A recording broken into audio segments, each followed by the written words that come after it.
మహాభారతంలో కురుక్షేత్ర యుద్ధానికి ప్రారంభం అవడానికి ముందు అర్జునుడు దుర్యోధనుడు వెళ్తారు కృష్ణుడిని అడగడానికి.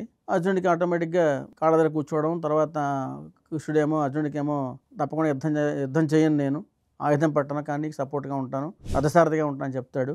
దుర్యోధనుడికేమో తన సైన్యాన్ని ఇస్తాడు, వెళ్ళిపోతాడు. ఆయన ఆనందంగా ఒక కృష్ణుడు యుద్ధం చేయని వాడు నాకెందుకు అనుకుంటాడు. కానీ నారాయణుడు భగవత్శక్తి అర్జునుడి పక్కన ఉండడం వలన, కురుక్షేత్రంలో ధర్మం వైపు ఉండడం వలన అది వీడు నెగ్గడం జరుగుతుంది. కానీ ఇక్కడ మాట చూడాలి, మళ్ళీ ఆయుధం పట్టణం యుద్ధం చేయనన్న కృష్ణుడు భీష్ముడు తీవ్రమైన యుద్ధం చేస్తున్నప్పుడు సుదర్శన చక్రం తీసుకుని దూకి ఆయన చంపడానికి ట్రై చేస్తాడు. అది చూసి భీష్ముడు చేతులు జోడించి, మాధవ నన్ను చంపుతావా, నాకు అంతకన్నా భాగ్యం ఏమిటి అంటాడు ఆయన భక్తి కొద్దీ. అప్పుడు మా అర్జునుడు వచ్చి, బావా నువ్వు యుద్ధం చేస్తే ఎలాగా, మా పరువు ఏం కావాలి, మీ అందరం యోధులు వేయండి, మీ చేయలేకపోయి యుద్ధం చేయలేకపోయి అనుకుంటారు కదా, నీకు కూడా చెడ్డ పేరు వస్తుంది కదా అని వెనక్కి లాగుతాడు. అది జరుగుతుంది. కానీ ఇక్కడ ఏంటంటే ఆయన ఒక సందేశాన్ని ఇచ్చాడు ప్రజలకి. అంటే భారత భూమికి ఏం సందేశం ఇచ్చాడంటే, ధర్మం నశించిపోతున్నప్పుడు అధర్మం పక్కన భీష్ముడు ఉన్నాడు, అటుపక్క ఉన్నాడు, ద్రోణుడు ఉన్నాడు, వాళ్ళంతా తలుచుకుంటే పాండవ సైన్యం ఎంతసేపు అయినా ఆటోమేటిక్గా సర్వనాశనం అయిపోతుంది, ధర్మం నశించిపోతుంది.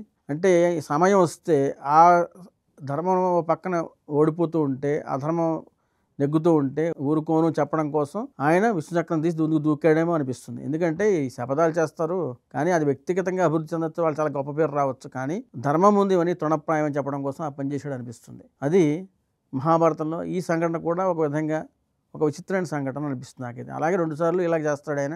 ఇంకో కథపరంగా చెప్పాలంటే చాలామంది చెప్పడం ఏంటంటే, నాకు ఈ భారతం క్షుణ్ణంగా చదివితే కొంత లోపలికి డెప్త్గా వెళ్తే ఇది కూడా అర్థమయ్యేలాగా ఒక సందేశం కనిపిస్తుంది.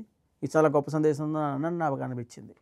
లిపి మహాభారతం గేమ్ ఆడండి, మీలోని వీరుణ్ణి గెలిపించండి, జీవితాన్ని గెలవండి.